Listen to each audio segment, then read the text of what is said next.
За та бүхэндээ өнөөдрийн мэндийг хүргэе. За өнөөдрийнхөө хичээлээр математикийн ерөнхий шалгалтанд бэлдэх зорилготой бодлого тайлбарлана. За хичээлийн маань сэдэв болохоор тригонометри илэрхийлэл гэсэн хичээл байна. За тригонометри илэрхийллийг хэлбэрчлэх бодлого бодно. За тэгээ 2006-аас 2020 оны эсэлтийн ерөнхий шалгалтуудыг бодох.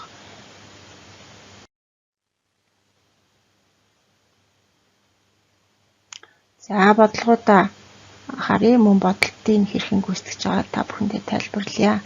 За эхний бодлого болохоор синус квадрат 20 градус дээр нэмэх нь косинус 40 градус.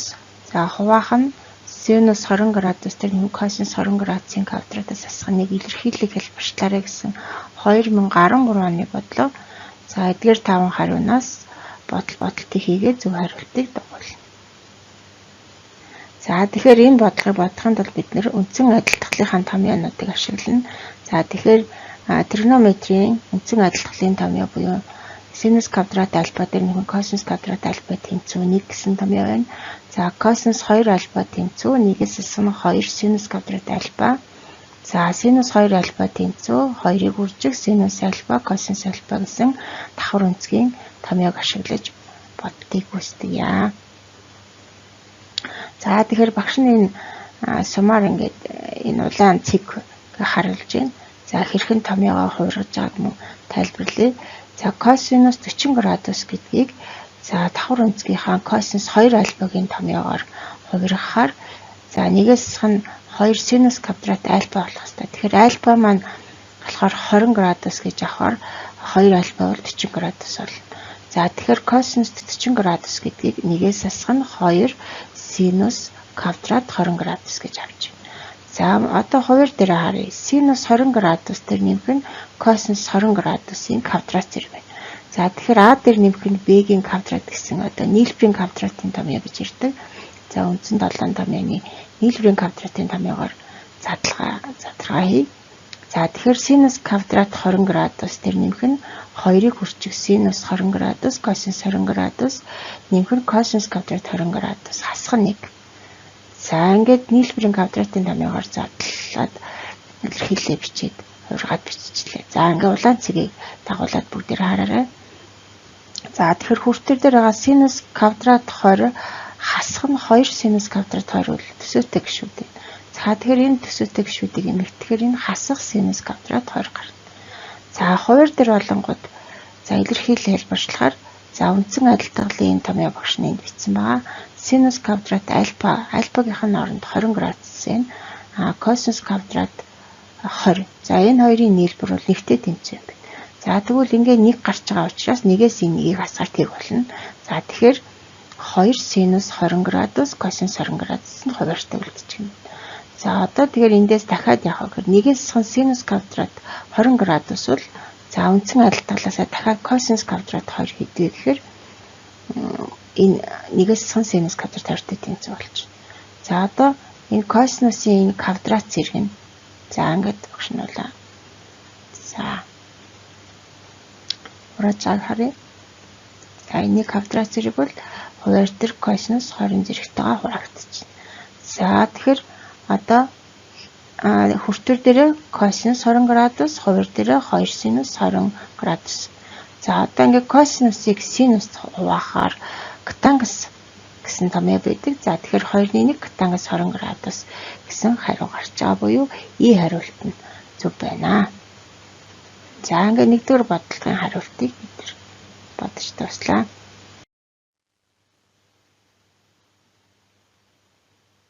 За хоёрдугаар бодлого. За 2 дээр нэмэх нь язгуур дээр 5-ыг үржих синус 3 зэрэг 18 градус илэрхийллийн утгыг олоор 2014 оны бодлого. За ингээд энэ 5 хариулт өгсөн байгаа. За тэгэхээр өнөөдөр ямар томьёо ашиглах гэхээр нийлбэрийн куб гэсэн томьёо бид нар өмнөх байгаа ангид үзсэн байдаг, дунд ангид үзүүлсэн байдаг. За тэр томьёог ашиглая. А-гийн 3 зэрэг. За нэмэх 3а квадрат b нэмэх 3ab-гийн 2 зэрэг нэмэх b-гийн 3 зэрэг. За зөвхөн нэмэгтэй томьёог нь би авч багш нь хийжлээ. Одоо тэгвэл ялгуурын квадрат гэдэг бол А-гаас B-ийн 3 зэрэг. За тэгвэл А-гийн 3 зэрэг хасах 3А-гийн квадрат B нэмэх 3А B-ийн 2 зэрэг хасах B-ийн 3. За ялгуур нь ингэж л томьёо задардаг. Нийлбэр нь бол задардаг байгаа. За тэгэхээр синус 18 градус гэдгийг үндсэн утга бол хасах 1 дээр нэмэх нь язгуур дээр 5-ын 4 байдаг. Одоо тэгвэл энэ синус 18 градусыг одоо синус 3 зэрэг гэдэгт хувиргаж өдрө бодолтыг. Тэгэхээр 18 градус хооронд хасах 1 дээр нэмэх нь язгуур дээр 5-ыг хуваах нь 4 гэдэг орлуулга хийгээд за энийг 3 зэрэгтэй хвшүүлээ. За тэгэхээр одоо би энэ нөгөө нийлбэрийн куб гэсэн томьёоныхоо хувиргалтаар задлаа. Тэгэхээр одоо нэмэх тэмдгээр авч байна. За А гишүүн болохоор хасах 1 байна. Б нь болохоор язгуур дээр 5 гэж үзье. За тэгээ А-гийн 3 зэрэг байх хэрэгтэй юм чи хасах 1-ийн 3 зэрэг бол хасах 1 байна. За улаан цэгээ дагуулад харъя. За дараа нь 3-ыг үржих томьёонд байгаа 3-ыг үржих А-гийн 2 зэрэг байх хэрэгтэй. Тэгэхээр хасах 1-ийг хасах 1-ээр үржүүлэхээр нэмэх 1 байна. За Б-гийн квадрат зэрэг 1 зэрэг байх хэрэгтэй. Тэгэхээр 3 язгуур дээр 5 байна. За ингээд одоо энд за тэмдэг бол нэмэх байгаа. За 3-ыг үржих А байх хэрэгтэй. Тэгэхээр 3-ыг одоо хасах 1-ээр үржихээр хасах 3 болно. За язгуур дээр 5-ын квадрат зэрэг болох хэрэгтэй. Томьёогоор хувирахаар тэгэхээр язгуур дээр 5-ын квадрат бол 5. За тэгэхээр 3-ыг 5-аар үржихээр бол 15 буюу хасах 15. За одоо Б-гийн 3 зэрэг байх хэрэгтэй учраас хасах язгуур дээр 5-ын 3 зэрэг гэж ичгээр 5 язгуур дээр 5. За одоо хуваар дээр болохоор 4-ийн 3 зэрэг гэхээр 64 болж байна. За ингээд одоо 10 төсөөтэй гишүүдээ нэмэгдэглээ. Тэгэхээр хасах 16 дээр нэмэх 8 язгуур дээр 5-ыг хуваах нь 64. За эндээс ерөнхий үржигдэх буюу өртөр дээр байгаа хасах 16 нэмэх 8-ыг 8 хуваачаар хасах 2 дээр нэмэх нь язгуур дээр 5. За одоо 64-ийг мөн 8 тавих нь. За ингээд хувиргаад илэрхийлэл маань хариу нь ийм гарлаа. За одоо тэгвэл одоо бодох ёстой эхнийхээ үндсэн илэрхийлэлд одоо синус 3 зэрэг 18 градусыг бодож гаргасан илэрхийлэлээр сольж чий. За тэгэхээр одоо 2 дээр нэмэх нь язгуур дээр 5 маань үндсэн бодлогонд маань өгсөн байгаа. За тэгэхээр синус 3 зэрэг 18 градусыг болохоор бодож гаргасан саяныхаа хувиргалтаар орлуулад бичиж. Тэгэхээр хасах 2 дээр нэмэх нь язгуур дээр 5. За хуваах нь 8. За тэгэхээр энэ дахиад нэг томьёо байна. Энд язгуур дээр 5, язгуур дээр 5. Энд нь болохоор хасах 2 нэмэх 2. За ингээд одоо язгуур дээр 5-ыг А гэж үзэх юм бол А дээр нэмэх нь Б, А-гаас Б гэсэн нөгөө бас квадрат ялгарын томьёо гэж бид нэр үзсэн байгаа. За тэгэхээр тэр үндсэн хураанга үржүүлэхийн томьёоны квадратуудын ялгарын томьёогоор харахаар А квадрат гэж байна. А дээр нэмэх нь Б, А-гаас Б гэдэг томьёо бол А квадратаас Б квадрат гэж өөрдөг. Тэгэхээр А-гийн хооронд язгуур дээр 5-ыг орлууллаа. За тэгэхээр язгуур дээр 5-ын квадрат тасах нь 2-ын квадрат. За хуваах нь 8. За ингээд 5-аас 4 хуваах нь 8 тэнцүү 8 гэсэн хариу. За ингээд хариулт нь И гэсэн бодолд гарлаа.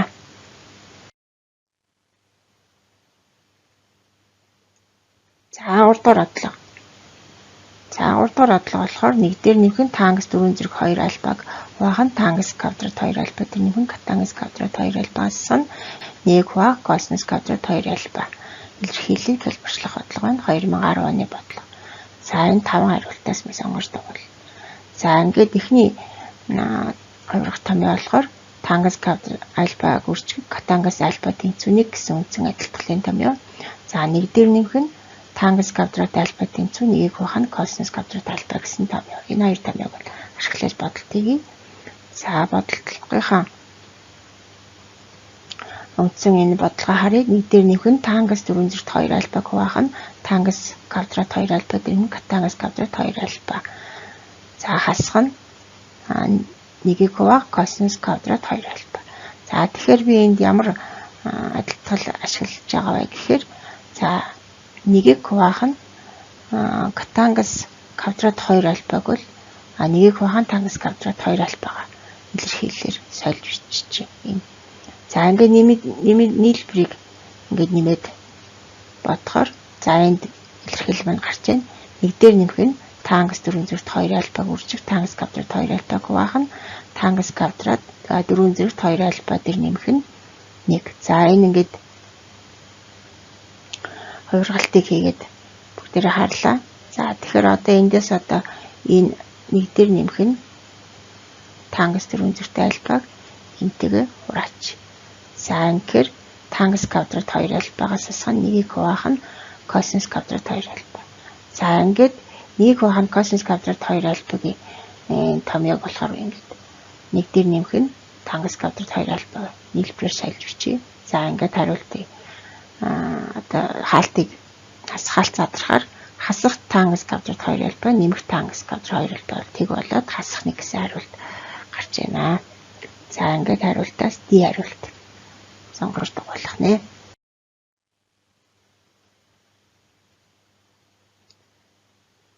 За дөрөвдүгээр бодлогыг харъя. За синус 72 градус дээр нүүн синус 36 градус хуваах нь 1 дээр нэмэх нь косинус 36 градус дээр нэмэх нь косинус 72 градус үржих тангас 36 градус илэрхийлэх хэлбэрчлэх 2015 оны бодлого. За 5 хариулт өгсөн. За ямар тэмээгээ ашиглах вэ гэхээр синус 2 альфа тэнцүү 2-ыг үржих синус альфа косинус альфа косинус 2 альфа тэнцүү 2 косинус квадрат альфа асах 1 гэсэн томьёог ашиглах бод. За тэгэхээр синус 72 болохоор давхар үнцгийн синус 2 альфа гэхээр альфа нь 36 гэж. Жин тэгэхээр 2 синус 36 үрж косинус 36. За косинус 72 градус юм уу? За косинус квадрат 36 градусаас асах нь 1 гэж. За одоо тэгээд үнцээ энэ бодлогынхаа синус 72-ийн оронд одоо энэ 2 синус 36 косинус 36 энийг орлуулж бичлээ. За косинус 72-ийн оронд 2 косинус квадрат 36 градусах нэгийг орлуулж ич. За эндээс одоо хүртэр дээр байгаа ерөнхий хурцлын синус 36 градусыг гаргая. Тэгэхээр 2 косинус 36 дээр нэмэх нь 1. За хуваар дээр болохоор за энэ 1-ээс за 1 гэдэг маань энэ хасаа нэгтэйгээ хураагдчих. За ингээд хураач. За тэгэхээр юу үлдэх вэ гэхээр косинус 36 градус гэсэн ерөнхий хурцлын хаалтны өмнө гарахаар 1 дээр нэмэх нь 2 косинус 36. За ингээд синус 36 косинус 36 хуваахаар тангас 36 гэдэг. За одоо тэгэхээр тангас 36-гаа тангас 36-гаар үржүүлэхээр нэгтэй тэнцүү. За нэгтэй тэнцүү буюу E хариулт зөв боллоо. За 5 дахь бодлогоор харъя. За катангас бета тэнцүү 2 бол 7 косинус бета хуваах 11 синус 3 зэрэг бета дээр нэмэх нь 3 косинус 3 зэрэг бета илэрхийллийн утгыг олоорой гэсэн 2007 оны бодлого байна. За тэгвэл ямар томьёог ашиглах вэ гэхээр катангас альфа тэнцүү косинус альфа хуваан синус альфа 1 дээр нэмэх нь катангас квадрат альфа тэнцүү 1 хуваан синус квадрат альфа гэсэн томьёог ашиглая. За бодлтыг бүгдээрээ харъя. За тэгэхээр одоо бодлтыг хийхин тулд одоо энэ өгдлөө харна. За катангас бета тэнцүү 2 гэж өгсөн байгаа учраас косинусыг синуст хуваахад катангас гардаг гэдэг үндсэн найдварлагын томьёоноос гаргаж ирэхин тулд одоо бүх энэ хүртэр хуваарийг синус 3 зэрэг бетад хуваагаад. За тэгэхээр косинус бетаг синус 3 зэрэг бетад хуваахаар одоо косинус бетаг синус бетад хуваахаар катангас бета гарна. За тэгэхээр 3 зэрэг учраас 1 хуваах нь синус квадрат бета бол. За хуваар дээр олонгод. За ингээд энэ синус 3 зэргүүд бол хураагдж байна. За ингээ 11 үлдэнэ. За мөн косинус 3 зэрэг бетаг синус 3 зэрэг бета тухаар 3 катангас 3 зэрэг бета болж.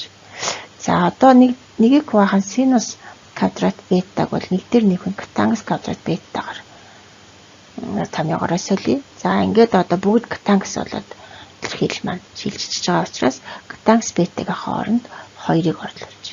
За ингээд 7-г үржих нь 2 үржих нь 1 дээр нэмэх нь 2-ын 2 зэрэг 11 дээр нэмэх нь 3-ын үржих 2-ын 3 зэрэг катангасын оронд 2-ын тоогоор орлуулсан. За ингээд 7-г үржих нь 2, үржих нь 5, 11 дээр нөх нь 3-ыг үржих нь 8. За эндээс сургалт тэгэхээр 2-ыг үржих нь 35-ыг хуваах нь 35 тэнцүү 2. За ингээд хариулт D хариулт гарч байна. За тэгээд эдгээр 5 бодлогын хүрээнд одоо бүгдээрээ төстэй бодлогуудыг давтаж бодоо. За тэгэхээр 2007, 2010, 2013, 14, 15 оны бодлогуудын хувилруудаас сонгож бодлтыг хийсэн байгаа. За тэгээ энэ төрлийн бодлогуудаас өөртөө бодож бие давтаж үзээрэй. За ингээм амжилт хүсье хүүхдүүдээ.